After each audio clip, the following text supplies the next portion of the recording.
Live from the world's capital markets, here are the latest financial headlines brought to you by Arise Academy. Bonjour et merci de nous rejoindre pour les perspectives du marché d'aujourd'hui.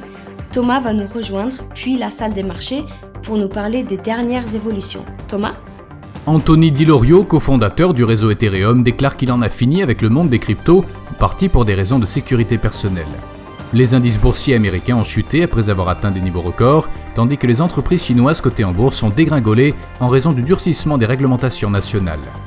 Deux responsables de la Banque d'Angleterre ont déclaré ce mois-ci que le moment était venu d'agir contre une hausse de l'inflation, mais d'autres affirment que cette hausse sera probablement temporaire. L'action Nike a connu une légère baisse de 0,3% lors de la dernière session, l'indicateur ROC indique un mouvement haussier.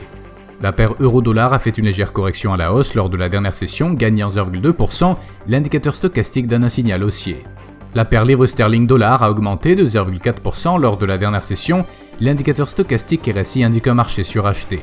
Le dollar australien a connu une légère hausse de 0,1% par rapport au dollar lors de la dernière session, l'indicateur RSI indique un mouvement baissier. Les commandes de biens d'équipement non liés à la défense aux États-Unis seront publiées à 12h30 GMT, la confiance des consommateurs aux États-Unis à 14h GMT, les commandes de biens durables aux États-Unis à 12h30 GMT, la confiance des consommateurs de la Finlande sera publiée à 5h GMT, le taux de chômage de la Finlande à 5h GMT, la confiance dans l'industrie de la Finlande à 5h GMT.